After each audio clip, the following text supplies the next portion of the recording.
Welcome इस video के अंदर हम बात करेंगे असाइनमेंट ऑपरेटर्स के बारे में। और ऑपरेटर्स मैं कह रहा हूँ क्योंकि यस ऑपरेटर्स ही हैं, एक नहीं है बस। तो अगर सिंपल सी हम एग्जांपल्स जो हैं उनके साथ से चलेंगे ताकि आपको सही से समझ आती जाए।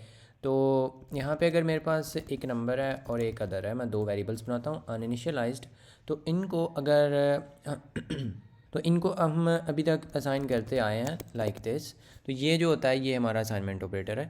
और अगर इसकी बात करें कि इसकी एसोशिएटिविटी किस तरह से है, तो ये राइट टू लेफ़्ट होता है।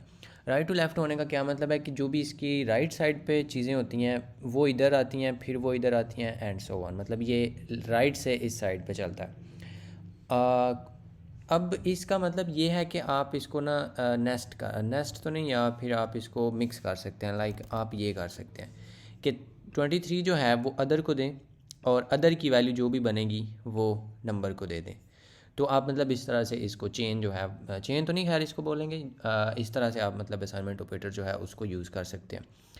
अब जो बाकी इसका तरीक़ाकार है वो ये है कि हम इसको जो हमारे बाकी अरिथमेटिक ऑपरेटर्स हैं हमारे, और भी जो ऑपरेटर्स होते हैं लाइक बिट वाइज, जो कि अभी तक हमने नहीं किए लेकिन हम करेंगे, उन सभी के साथ भी ना हम इस चीज़ को कर सकते हैं, जोड़ सकते हैं, और जिसको हम कंपाउंड असाइनमेंट ऑपरेटर कहते हैं। तो उसका मतलब ये होता है कि हम यहाँ पे ये कर सकते हैं प्लस इक्वल 13। और अभी ये इसके नीचे लाइन इसलिए आ रही है क्योंकि इसकी कोई इनिशियल वैल्यू नहीं है, अनइनिशियलाइज्ड है। तो इसलिए उसे नहीं पता कि हम किस के अंदर 13 जो है वो ऐड करें। तो उसके लिए हम यहाँ पे जो नंबर है उसको असाइन कर देते हैं मे बी ज़ीरो। तो अब ये क्या कर रहा है कि हमें कह रहा है, या जो पहले हम कर रहे थे मे बी हम दोनों को एक साथ ही कर देते हैं और इसको 10 कर देते हैं। तो इन दोनों जो नंबर्स हैं ना इनके अंदर हमारे पास 10 पड़ा हुआ है। और अब इधर मैं कह रहा हूँ कि नंबर प्लस इक्वल्स 13। तो इसका मतलब ये है कि आप अगर इस तरह से लिखें नंबर प्लस जो भी यहाँ पे अब इस साइड पे वैल्यू है वो वाली।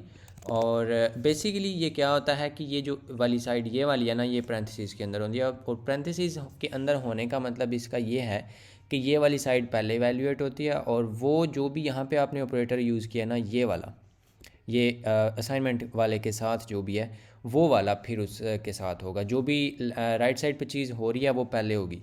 तो इसका मतलब ये है कि हम मतलब यहाँ पे ये जो भी करेंगे ये काम पहले होगा, और फिर वो सारा का सारा जो भी रिज़ल्ट है वो इसके अंदर ऐड हो जाएगा।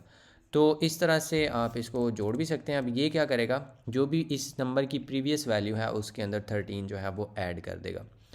इसी के इस तरह जो है ना आप बाकी जो आपके ऑपरेटर्स हैं अरिथमेटिक उनके साथ इसको जोड़ सकते हैं। लाइक मे बी आप इसको मल्टीप्लाई सॉरी डिवाइड कर रहे हो, तो जो भी इसकी प्रीवियस वैल्यू है वो डिवाइड हो जाएगी 13 के साथ, और वो इसी को ही असाइन भी हो जाएगी। तो इस तरह से आप इस चीज़ को कर सकते हैं। और एक यहाँ पे और भी चीज़ के जो पहले अगर ये चीज़ में भी आपने देखी हो, अगर आप सी या C++ या इस तरह की लैंग्वेज से आए हैं, लेकिन उसके अंदर जो चीज़ अलाउ नहीं होती वो यहाँ पे ये है कि आप कुछ इस तरह से भी इसके अंदर कर सकते हैं। मतलब हम ये कर सकते हैं। तो इसका अब क्या मतलब है, उस चीज़ के अंदर आप जो असाइनमेंट ऑपरेटर है उसको मतलब इस तरह इस इधर नहीं लिख सकते। आप ये तो लिख सकते हैं लेकिन दोबारा इधर नहीं लिख पाएंगे एक ही स्टेटमेंट के अंदर। अब लेकिन इसके अंदर आप लिख सकते हैं। तो इसका क्या मतलब है, इसको अगर हम ट्रेस करें, ये जो बीच वाली लाइन है इसको हम हटा देते हैं, तो इन दोनों जो नंबर्स हैं ना इनके पास फॉर नाउ 10 है। तो हम क्या कह रहे हैं कि अगर ये जो इतना पार्ट है इसको अगर आप भूल जाएं तो ये इतना हो रहा है कि आप जो भी अदर की प्रीवियस वैल्यू है उसके अंदर 2 ऐड कर रहे हैं, और वही इसको असाइन भी कर रहे हैं। तो अदर जो है उसके अंदर अब आ जाएगा यहाँ पे हमारे पास 12, और जो हमारी बाकी चीज़ है वो अब ये हो रही है। अब एक्चुअली हमने यहाँ पे ये लिखा हुआ है, जो भी अदर की वैल्यू यहाँ तक बनेगी वो अब यहाँ पे हम लिखने लगे हैं कि 12। तो 12 जो है वो अब आप नंबर के अंदर ऐड करेंगे। तो बेसिकली वो वैसे इसके अंदर से रीड होगा, तो इसकी जो भी वैल्यू है उसके हिसाब से हम वो इसके अंदर ऐड करेंगे जो भी इसकी प्रीवियस वैल्यू है। तो इसकी प्रीवियस वैल्यू है 10, तो 10 के अंदर इसका 12 भी ऐड होगा तो ये 22 बन जाएगा। तो अदर जो है उसके अंदर 12 है और जो नंबर है उसके अंदर 22 है। तो इस तरह से आप जो इसका असाइनमेंट ऑपरेटर है उसको इस तरह से जोड़ भी सकते हैं, और एक ही लाइन के अंदर या एक ही स्टेटमेंट के अंदर आप ये, वैसे एक स्टेटमेंट है नहीं, देखने में एक लग रही है लेकिन हम यहाँ पे ये अलग से हमारी चीज़ हो रही है और इतनी जो है ये अलग से हो रही है। लेकिन इस तरह से आप जो है वो आपको अलाउ होता है सी शार्प के अंदर, और इस तरह से आप यूज़ कर लेते हैं compound assignment and assignment operators in C sharp.